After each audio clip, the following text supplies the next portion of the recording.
I don't know how to start this. How do I do this? Is this a Christian diary? Is this an update? I have some notes. You can screenshot that and see what I'm going to talk about in this. But no script. I want to film this. So it's been about 2 months since I last sat down and talked about Christianity, where I am and what I'm up to. I'm astounded by how much has happened in the last 2 months. When I was making my notes just now, I thought to myself, my goodness, why have I not done this sooner? Since, oh, I've got the date. I have got the date in here. Where are we? Since the beginning of September, I have been keeping this journal, I suppose. I write down everything I think and feel and things we learn in the sermons and Bible group. I'm not going to film this because this is private, but all my thoughts and feelings are in here. I didn't actually say in my last video that I was Christian, however I did put on my cross, so I think that was symbolic enough. For me at that point, anyway. I think I was bordering at that point. I am now. It's been weird how even identifying as Christian has brought lots of misunderstanding and aggression, but in a way I didn't expect. Lots of people who aren't Christian assume that if you are Christian, you have to be completely perfect. And because I'm not a perfect person, I make mistakes all the time. When I do make my mistakes, people say, ah, you're not Christian then. Or how can she be Christian if she does that? Although I identify as Christian, I am on a journey. I feel I need to stress that. This sort of brings me on to my next point about how having faith does not make you better than other people and people that don't have faith. We're learning about that right now, and I agree with it. It's right. But in me sharing any part of my journey, it's not a case of saying, hey, look at me, I'm incredible. It's, no, I'm on this journey. This is what I believe or what I'm going through. And being Christian doesn't make me a perfect person. If anything, I'm learning that perfection is not possible. But that's another topic. I feel like I've started this video in a very serious mindset, when in fact, no, I feel really happy. So let's sort of rein it in just for a moment and talk about some happy things, or things that I just feel really, I don't know, inspired to share. So first of all, I bought a new Bible. I did spend a while looking online before I bought this. I also looked at the library that we have at our church. I'm going to interject. I did say that this was the library. It's not a library, it's our Christian shop. I was close. Anyway, back to the vlog. But when I saw this, I thought, perfect. It's actually listed online as a pocket Bible. That's not a pocket, that's huge. That's a regular size Bible to me. The one thing I don't like about this though is that the Bible is glued into the case. I thought the case encompassed the Bible and you could take it out. It's a good thing and a bad thing, it depends on the situation, but at first that really annoyed me. The text is also quite small, but I knew that when I bought it. But yeah. And this is the new international version, whereas my previous one was the New Century version, so I've changed. If you remember, about 2 months ago, I took down my wall, and one of the last things I took down was this. This is a bookmark that I have had for 15 years, perhaps. I don't even remember when I got this. I just know I stuck it on my walls for about a decade, even when I wasn't religious. So this fits perfectly, I'm using that word too much in this today, in my Bible. So yeah. About a month ago, the church were giving out free copies of these. I think there's one more. Yep, there it is. This is the first one I started reading, and it's quite heavy from the very first page. It makes you think. So they have been helpful, definitely. The next happy thing I want to talk about is Bible group. Now, Bible group is actually more exciting and encouraging and educational than it sounds. When I joined, I wasn't quite sure it was for me. I was looking forward to it, but I wasn't sure. And after the first week, I felt great. So every Thursday, about 10 of us meet and we alternate around all the different houses in our area. I'm slightly out of the catchment area, so no one's come to my house, not yet. They might not, I'm too far away. But anyway, we get together and every week someone bakes. Hasn't been my turn yet. Going off topic slightly, but this Thursday Bible group is being held by someone who has come from America. So we are doing Thanksgiving and Bible group, and I'm very excited. I think this is going to be my first Thanksgiving. I've never had one before. I don't really know what we're supposed to do. We've all been allocated something to bring, so I'm bringing pies, cherry pie and apple pie. Have to double check. But anyway, going back to the seriousness of Bible group, it's become an integral part of my week. For the most part, I am learning and feeling encouraged. There's been a few sessions where I have been confused. I've tried to understand and I haven't quite found myself yet. And for me right now, Bible group seems more appropriate to my standing point with Christianity as opposed to going to church. Let me explain.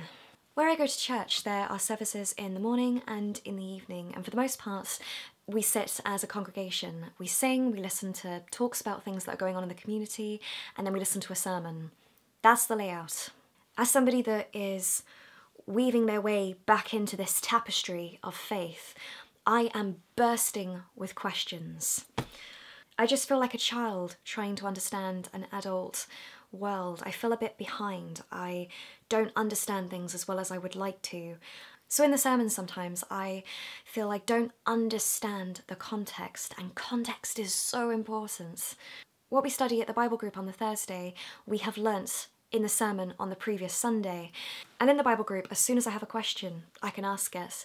Whereas in the sermon, there's no opportunity, you just listen. So I found going to Bible group and then listening to the sermons online more helpful, doing it in the reverse. Also, the fact that I don't like singing has made the courses in the evenings easier for me. I just go and I learn. There's no worship aspects. So I think I found what suits me best for the time being. I might have mentioned it, but what have we been studying? We've been studying Romans. Romans on the Sunday morning service and at Bible group, and then in the evening on Sundays we've been studying Proverbs. Over the summer we did Ruth, which is quite a short book in the Bible. Not that it's simplistic, but it's easier to process than Romans, I feel. Somebody I know at the church actually found Ruth harder to understand than Romans. So yeah, different people have different perspectives. But as for Romans, it is basic Christianity, and it is heavy. Again, this is my perspective as somebody coming back, so to speak. There's one element to this journey that I don't always find difficult. Sometimes it sneaks up on me and I feel, oh, okay. And other times I'm like, yes, it's okay. And it's the idea that you cannot pick parts of faith and parts of the Bible to suit you. It is what it is. You have to accept it and follow it for what it is. And that's easier said than done. Off the top of my head, I accept that. But there's moments where I find myself questioning and getting angry, sometimes not necessarily agreeing with what I'm reading. And in those moments, I struggle. It's funny, I do feel happy, but I'm simultaneously serious. I worry this video may be more serious than I intend it to be. I mean, this is a serious subject matter. And then we have Christianity Explored. As far as I'm aware, this is a 7-week course that goes on across the country, maybe across the world. I've been asking so many questions at Christianity Explored that our leader gave me this. It's a book called If You Could Ask God One Question, What Would It Be? So we're studying the Gospel of Mark, and each week we focus on different things. So for example, last week we focused on sin, and I made a lot of notes. As a child, I don't think I understood the importance of sin. Now I do, I think. This and elements of Romans have sort of hit me like a ton of bricks, and there's been moments where I felt quite sad, amazingly. You're supposed to feel good about this. Back in August, whilst I was away, and we had no internet or anything like that, I just sat and read through this book. I may have mentioned it before. And after reading that, I sat and wrote about 30 questions in my notes on my phone regarding faith. And since that day, whenever I have a question, I write it down and then I add it to that list. My list is probably about, I don't know, longer than this of questions. On the Christianity Explored course I'm on right now, I am getting the reputation of being like Hermione Granger. The hand just keeps going up.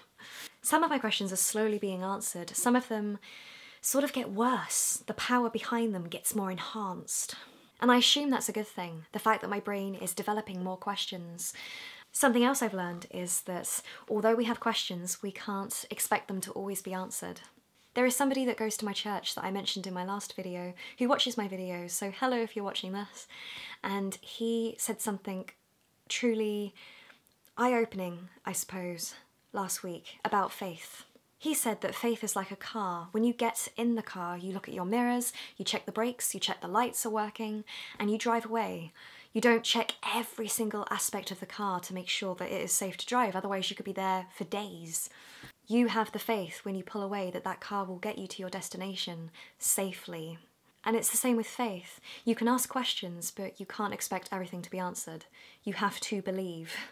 Something else I'm struggling to understand is the Father, the Son, and the Holy Spirit. I can't even verbalise my thoughts on this, but something that someone said last week to try and help me understand is the Holy Trinity is like water. Water has different states. It can be a solid, it can be a gas, and it can be a liquid, but it's all the same thing. And it's the same with that. I'm still learning. I am still learning. I'm finding it hard to talk about certain things because I know I don't quite understand, so I don't want to say the wrong things and then find later on I didn't understand, but I guess that's part of the journey. So I'm not an expert. I am in the process of relearning. For example, something I learnt about recently is the Reformation.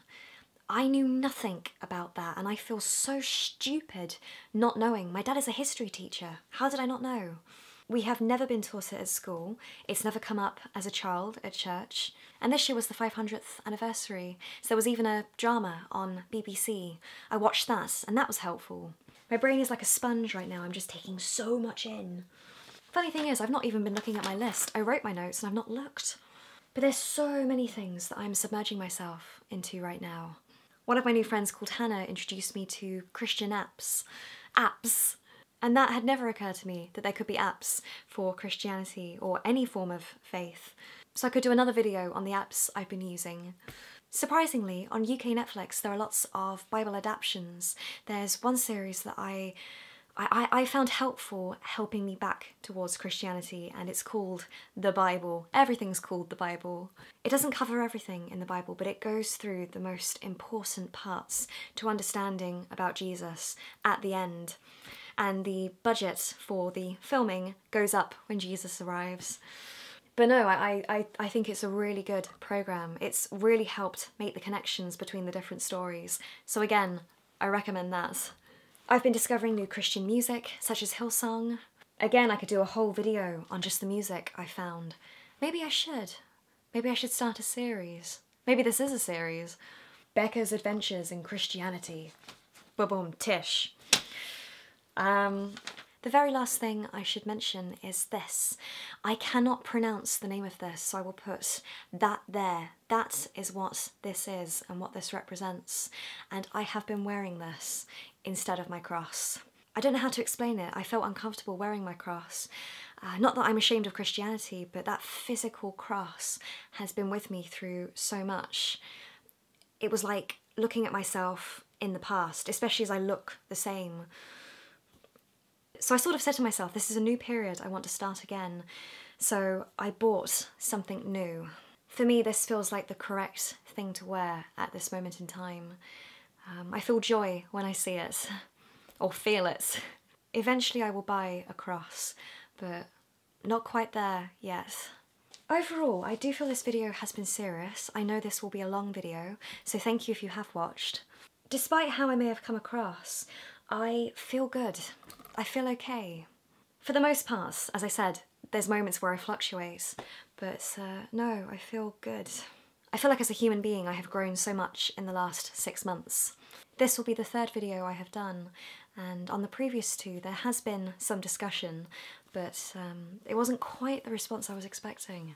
Regardless of the response and the feedback, I will continue to stay on the pathway that I'm on. For me personally, the next month is going to be hard. This will be the first Christmas where I have been religious in 7 years. I also associate Christmas with some negative periods of my life, so Christmas is hard anyway, so I'm just hoping the next month will be as good as the last 2. I think that's everything off my list. We got there. I will put so many links in the video description downstairs below, and if you have any questions or recommendations, advice, things like that, please comment downstairs, and I will see you in the next one. Bye bye everyone.